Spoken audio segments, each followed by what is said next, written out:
Acupressure चिकित्सा विज्ञान, Pramod Sinha acupressure expert. नमस्ते दोस्तों।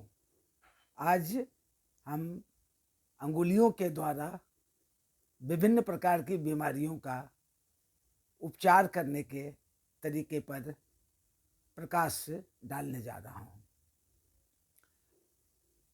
हम मुख्यतः दो अंगुली, मिडिल फिंगर और रिंग फिंगर, वो भी बाएं हाथ का, उसके प्रॉपर्टीज पर, उसके गुणों पर हम प्रकाश डाल रहे हैं।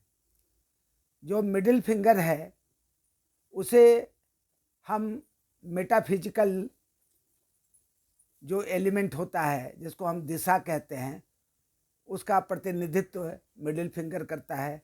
और रिंग फिंगर जो है वो काल को प्रतिनिधित्व करता है। काल का अर्थ है कि हमारे शरीर में जो नर्वस सिस्टम है, उस नर्वस सिस्टम को काल रिप्रेजेंट करता है। और जो मिड ब्रेन है, जिसमें थैलेमस होता है, हाइपोकैम्पस होता है, हाइपोथैलेमस होता है और आलमंड न्यूक्लियस होता है, ये सभी से मिलकर बना हुआ मिड ब्रेन, वो जो है दिशा कहलाता है।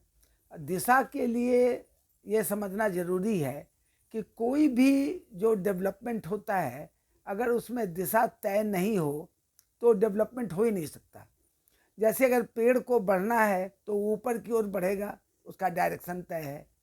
अगर कोई आदमी कोई गति करना चाहता है तो वह गति करने के डायरेक्शन उसके तय होते हैं। बच्चा जो है वो बड़ा होता है, उसकी लंबाई बढ़ती है, चौड़ाई बढ़ती है, तो इस तरीके से वो गतिशील होता है, तो उसमें मूवमेंट होता है, उसमें डायरेक्शन होता है। अब जैसे दिशा में कई तरीके का, जब तक वो दिशा तय नहीं हो तब तक गतिशीलता नहीं होती, इसलिए गतिशीलता के लिए दिशा का होना जरूरी है। और जो है वो मिडिल फिंगर दिशा को रिप्रेजेंट करती है। इसका ऊपर का हिस्सा पॉन्स है और नीचे का हिस्सा जो है वो जो है सेरिबेलम कहलाता है, जो ब्रेन का ही पार्ट है। और बीच का जो भाग है, गांठ जो है, उसको हम रिप्रोडक्टिव टिश्यूज कहते हैं।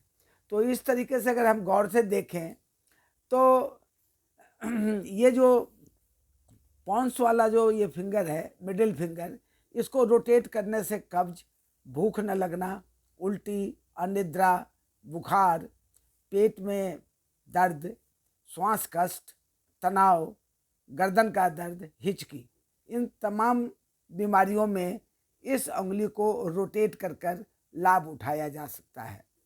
जब हम रिंग फिंगर की ओर आते हैं तो रिंग फिंगर का ये ऊपर का हिस्सा स्पाइन होता है और नीचे का हिस्सा जो है वो मेडुला कहलाता है। ये दोनों का संबंध हमारे ब्रेन से है। और ये बीच का हिस्सा जो है इसको बोन मैरो कहते हैं। और ये इसका भी संबंध जो है वो इसी फिंगर से, रिंग फिंगर से है। रिंग फिंगर जो है वो मेटाफिजिकल एलिमेंट में काल कहलाता है।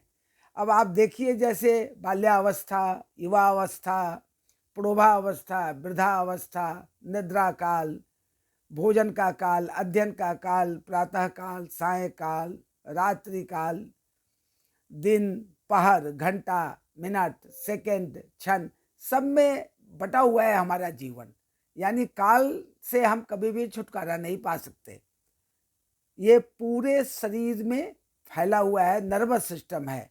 इसलिए लोग कहते हैं कि काल से छुटकारा नहीं हो सकता है। तो ये है आपका रिंग फिंगर। अब इससे जो उत्पन्न जो बीमारियां हैं, जिसको कि आप कंट्रोल कर सकते हैं, इसका रोटेट करके आप उसमें लाभ उठा सकते हैं, वो है ज्वाइंट में पेन। जितने भी ज्वाइंट्स हैं उस सभी ज्वाइंट्स में अगर एक साथ पेन हो रहे हैं या अलग अलग पेन हो रहे हैं तो इस फिंगर को रोटेट कर कर लाभ उठाया जा सकता है।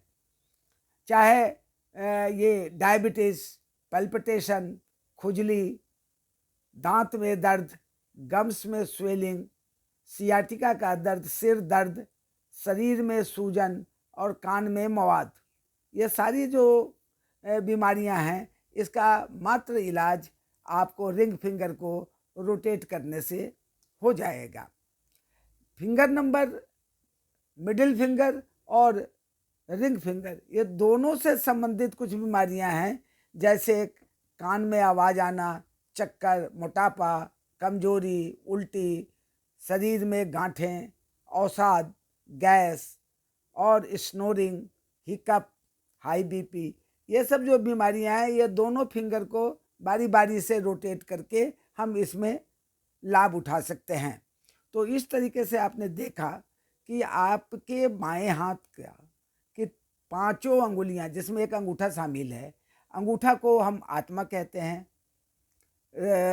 जो हमारा इंडेक्स फिंगर है उसे हम अग्नि कहते हैं, ये मिडिल फिंगर दिशा है, और रिंग फिंगर काल है, और उसके बाद वायु है। तो ये पांचों फिंगर को रोटेट करके हम अपने शरीर को संतुलित कर सकते हैं, अपने मानसिक स्तर को संतुलित कर सकते हैं, और जीवन में हम सफल हो सकते हैं। धन्यवाद।